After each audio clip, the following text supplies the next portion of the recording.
क्या आप जानते हैं कि महाभारत से पहले ही पांडवों की मृत्यु एक बार हो चुकी थी। नमस्कार, वेलकम टू ध्वनि एस्ट्रो। आज हम इस वीडियो में बात करने वाले हैं कि कैसे महाभारत से पहले पांडव पुत्रों की मृत्यु एक बार हो चुकी थी। तो चलिए शुरू करते हैं। तो एक दिन क्या होता है कि काफी गर्मी हो रही होती है और सारे पांडु पुत्र बहुत पानी के लिए प्यासे होते हैं। तो नकुल जो होते हैं वो बोलते हैं कि मैं आता हूँ पानी को ढूंढकर आप लोगों के लिए लेकर आने के लिए। तो जब नकुल रास्ते में जाते हैं तो देखते हैं कि उन्हें एक तालाब दिखता है। वो काफी खुश हो जाते हैं क्योंकि इतनी गर्मी में जहाँ उन्हें पानी का एक बूंद नहीं मिल पा रहा था, वहाँ उन्हें पूरा सागर मिल रहा है पानी का। तो वो फिर सोचते हैं कि पानी ले जाने से पहले मैं पहले खुद पी लेता हूँ, फिर भाइयों के लिए ले जाऊंगा। वो तालाब के अंदर जाते हैं और जैसे ही पानी पीने को हो रहे होते हैं तभी उन्हें एक आवाज सुनाई देती है जो ये बोल रहा होता है कि पहले आप मेरे कुछ सवालों के जवाब दो, तब मैं आपको पानी पीने दूंगा। लेकिन नकुल इतने प्यासे थे और इतना ज्यादा उनको पानी की नीड थी कि वो उनकी उस बात को इग्नोर कर देते हैं और वो पानी खुद पी लेते हैं। जैसे ही वो पानी पीते हैं वो वहीं पर गिर जाते हैं। काफी देर से नकुल नहीं आए होते हैं। इस बात को सोचकर सभी भाई काफी चिंता में आ जाते हैं। तो सहदेव नकुल को ढूंढने के लिए आते हैं।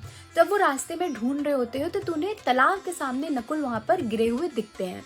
वो जाते हैं पर वो खुद भी इतने प्यासे होते हैं कि वो सोचते हैं कि पहले मैं पानी पीता हूँ, फिर देखता हूँ कि नकुल को क्या हुआ है और फिर उसे लेके जाता हूँ। तो जैसे ही वो तालाब के अंदर जाते हैं पानी पीने के लिए, उन्हें फिर से वही आवाज सुनाई देती है जो उनसे कुछ सवाल करने की बात करती है।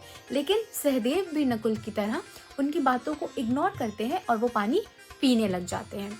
जैसे ही वो पानी पीते हैं वो भी वहीं पर गिर जाते हैं। अब सहदेव इतने देर से नहीं आए रहते हैं तो युधिष्ठिर, भीम और अर्जुन को काफी चिंता हो जाती है। तो अर्जुन अब उन दोनों को ढूंढने के लिए जाते हैं। अर्जुन के साथ भी वही होता है जो सहदेव और नकुल के साथ होता है। फिर भीम जाते हैं, उनके साथ भी वही होता है जो सहदेव के नकुल के साथ होता है। तो ये चारों भाई अब वहां पर मूर्छित पड़े रहते हैं। इतनी देर से चारों भाई गायब है ये सोचकर युधिष्ठिर काफी चिंता में आ जाते हैं और वो खुद ही अपने भाइयों को ढूंढने के लिए निकल जाते हैं। जब वो रास्ते में जाते हैं तब उन्हें दिखता है कि तालाब के सामने उनके चारों भाई वहां पे मूर्छित पड़े हुए हैं। लेकिन तालाब को देखकर उन्हें भी लालच आ जाती है। वो सोचते हैं कि पहले मैं अपनी प्यास मिटा लूं, फिर जांच करता हूँ कि मेरे भाइयों को क्या हुआ है। वो जैसे ही तालाब के अंदर जाते हैं वैसे ही उन्हें एक आवाज सुनाई देती है कि पहले मेरे प्रश्नों के उत्तर दो, वरना तुम्हारा भी हाल तुम्हारे भाइयों की तरह हो जाएगा। युधिष्ठिर समझ जाते हैं कि यह कोई यक्ष है और वो उनके प्रश्नों के जवाब देने के लिए तैयार हो जाते हैं। और फिर यक्ष जो है वो युधिष्ठिर के सामने प्रश्न रखना शुरू कर देते हैं। पहला सवाल ये रहता है कि मनुष्य का साथ कौन देता है, जिसका जवाब युधिष्ठिर देते हैं धैर्य ही मनुष्य का साथ देता है। यक्ष फिर पूछते हैं आकाश से भी ऊंचा कौन है, युधिष्ठिर कहते हैं पिता। फिर पूछते हैं धर्म से भी बड़ा क्या है संसार में, युधिष्ठिर कहते हैं दया। यक्ष फिर पूछते हैं घास से भी तुच्छ चीज क्या होती है, युधिष्ठिर कहते हैं चिंता। यक्ष फिर पूछते हैं ऐसी क्या चीज है जिसके छूट जाने पर लोग सब आपको पसंद करने लगते हैं, युधिष्ठिर कहते हैं अहंकार को। फिर पूछते हैं ऐसी क्या चीज है जिसके खोने का दुख नहीं होता है, युधिष्ठिर बोलते हैं क्रोध और ईर्ष्या को। यक्ष फिर पूछते हैं ऐसी कौन सी चीज है जिसे गवाकर मनुष्य अमीर बनता है, युधिष्ठिर कहते हैं लालच को। इस तरीके से यक्ष अपने प्रश्न पूछते जाते हैं और युधिष्ठिर उनका जवाब देते जाते हैं। युधिष्ठिर के जवाब से यक्ष इतने प्रसन्न हो जाते हैं कि यक्ष उन्हें कहते हैं कि मैं तुम्हारे जवाब से इतना खुश हूँ कि मैं चाहता हूँ कि तुम्हारे इन चारों भाइयों में से किसी एक भाई को मैं खुद जिंदा कर दूं। तुम बताओ तुम इन चारों में से किसे उठाना चाहोगे और किसे जिंदा करना चाहोगे अपने लिए। युधिष्ठिर काफी सोच में पड़ते हैं लेकिन फिर वो कहते हैं कि मैं चाहूंगा कि मेरा भाई नकुल को आप जीवित कर दे।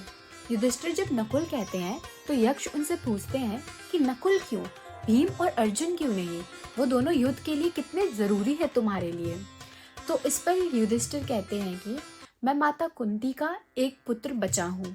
मैं चाहता हूँ कि माता माद्री का भी एक पुत्र सहदेव या नकुल में से जीवित होना चाहिए। ये सुनकर यक्ष काफी प्रसन्न होते हैं और वो उनके चारों भाइयों को जीवित करने का वरदान देते। जब वो चारों भाई जीवित हो जाते हैं तो यक्ष अपने असली रूप में आते हैं। जब यक्ष अपने असली रूप में आते हैं तो वो और कोई नहीं, धर्म के देवता रहते हैं, युधिष्ठिर के पिता।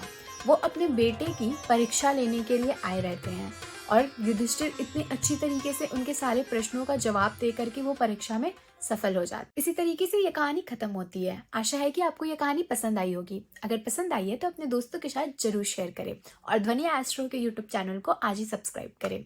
आप हमें इंस्टाग्राम पे भी फॉलो कर सकते हैं। हम वहाँ पे switch code, switch words, mantras और वास्तु टिप्स देते हैं जो आपके लिए काफी हेल्पफुल हो सकती है। और आप नीचे दिए कमेंट बॉक्स में हमें बता सकते हैं कि आप और कैसी वीडियोस देखना चाहेंगे। नमस्कार, फिर मिलते हैं।